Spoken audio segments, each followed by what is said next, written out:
Bueno, nosotros nos vamos a ir ahora a Polonia. Acaba de llegar a Polonia después de pasar 40 días en Ucrania haciendo una gran cobertura para el medio Infobae, Joaquín Sánchez Mariño. ¿Cómo estás, Joaquín?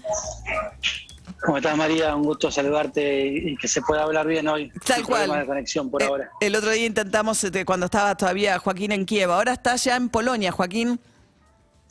Recién salido primeros momentos en un país sin guerra. Ayer llegué a la noche a Varsovia. Bueno, ahora con el repliegue, ¿no? Las tropas rusas, sobre todo en los alrededores de Kiev, en toda la zona del norte, empieza a aparecer, ¿no? Muy fuerte la discusión sobre los crímenes de guerra. Ayer se suspendió a Rusia del Comité de Derechos Humanos de las Naciones Unidas con el voto de la Argentina, que además lo está presidiendo. ¿Vos qué pudiste observar, Joaquín? Porque las denuncias son tremendas, por lo menos todo lo que dice el gobierno de Ucrania, que según el gobierno ruso no es cierto, pero daría la sensación de que todo valida las denuncias de Ucrania. Sí, bueno, por ahí las dos más grandes, digamos, conjunto de lo que llamamos crímenes de guerra son, por un lado, el ataque a ciertos objetivos civiles, como pueden ser hospitales, escuelas. Sabemos por ahí el ataque más atroz fue al hospital, la maternidad infantil en Mariupol, o al teatro, donde había más de 1000 personas refugiadas. En el sótano de esos ataques yo he constatado escuelas destruidas, hospitales atacados. Si ahí había o no había militares, si había algo que Rusia pueda justificar como objetivo militar, obviamente que tendrá que probarse con el tiempo. Yo lo que puedo dar fe por haberlo visto es que esos lugares fueron atacados y estaban destruidos. Por otro lado, los crímenes de guerra de los que hablamos ahora son las atrocidades de Bucha y los pueblos aledaños a Kiev, que yo en primera persona vi a los cuerpos, vi los muertos en las calles, muchos, vi la ciudad destruida. No parecía extraño que hubiera esa cantidad de muertos civiles en una ciudad en ese estado.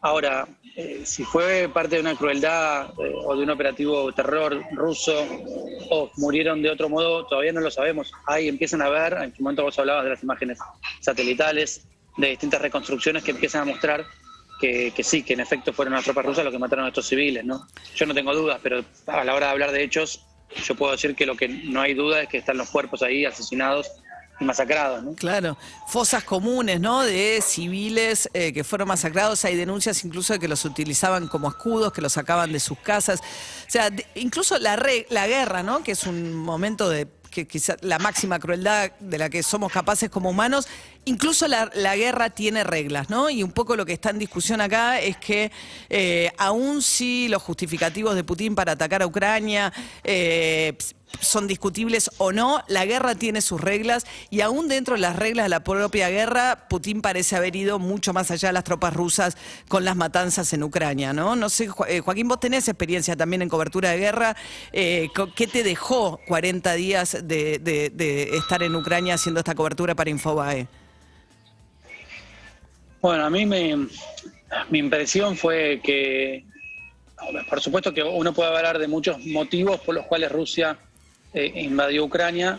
Yo creo que motivos hay, pongamos, lo que no hay es ninguno que justifique la invasión, ¿no? O sea, que son dos cosas distintas. Uh-huh. A mí lo que me da la impresión los primeros días, que era esta discusión si se atacaba o no se atacaba a civiles, me da la impresión de que Putin quiso hacer una guerra bastante quirúrgica, en principio, ¿no? Atacando objetivos militares, pero no es que estaba atacando las vías de tren, o sea, hubo ciertas cosas que uno puede analizar que dice, bueno, no estaba queriendo masacrar a la sociedad, porque además estaba queriendo, ¿no?, tenerla en su favor.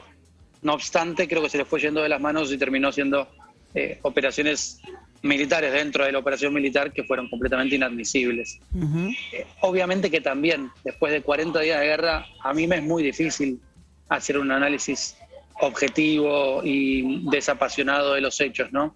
Porque estando 40 días al lado de los ucranianos, que todos estaban alineados en la misma manera de pensar, obviamente que a mí me afecta y me incorpora, si querés, a ese discurso. Entonces yo soy prudente a la hora de hablar, porque obviamente que 40 días ahí viendo el sufrimiento de los ucranianos no me deja en pie de decirte, de analizarte las cosas a distancia. Claro, claro. Yo Pero es que ahí es cuando la guerra se vuelve mucho más real, ¿no? O sea, cuando estás conviviendo con la muerte, ¿no? Y te toca recorrer la ciudad de Bucha y ves qué quedó, ¿no? Después de la retirada de las tropas rusas.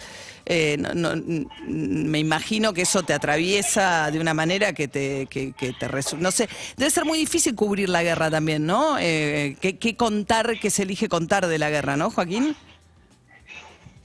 Es súper difícil porque el viejo dicho de que en la guerra la primera víctima, lo primero que muere es la verdad, desgraciadamente uno en la guerra un poco lo comprueba, porque si bien hablo en mi caso y en el caso de muchos colegas, no tengo duda de la honestidad intelectual, ¿no? Con la que cubrimos, hay cosas que nos superan, porque cuando yo estuve en Irpin, por ejemplo, un poco al comienzo, a la semana que había empezado la guerra, yo estaba grabando, cubriendo cómo salían los civiles de Irpin. No logré entrar a la ciudad, llegué hasta la puerta de la ciudad y veía cientos de civiles salir desesperados que me gritaban no vaya para allá. Yo eso lo vi, esa desesperación. Y también ahí empezaron a caer los bombardeos alrededor nuestro. Yo, uno que llegué a verlo a 50 metros, vi el humo, el estruendo, tuve tanto pánico como esos civiles. Ahora, yo te puedo decir quién tiró ese mortero. Te puedo decir que el mortero vino era fuego contra fuego, ¿no? Era una batalla, estamos en medio de la batalla, no lo sé. Entonces, no tengo dudas. O sea, sí, igual hay indica un país que se está defendiendo y otro que está atacando, ¿no? Eso está claro en esta guerra. Hay que ver ahora cómo sigue, ¿no? Da la sensación de que con el repliegue de Kiev, de las tropas rusas, más allá de que quedó atrás y la investigación que va a llevar adelante el Consejo de Derechos Humanos de Naciones Unidas respecto a las denuncias de los crímenes de guerra, ¿cómo sigue, ¿no? la situación en Ucrania a partir de ahora?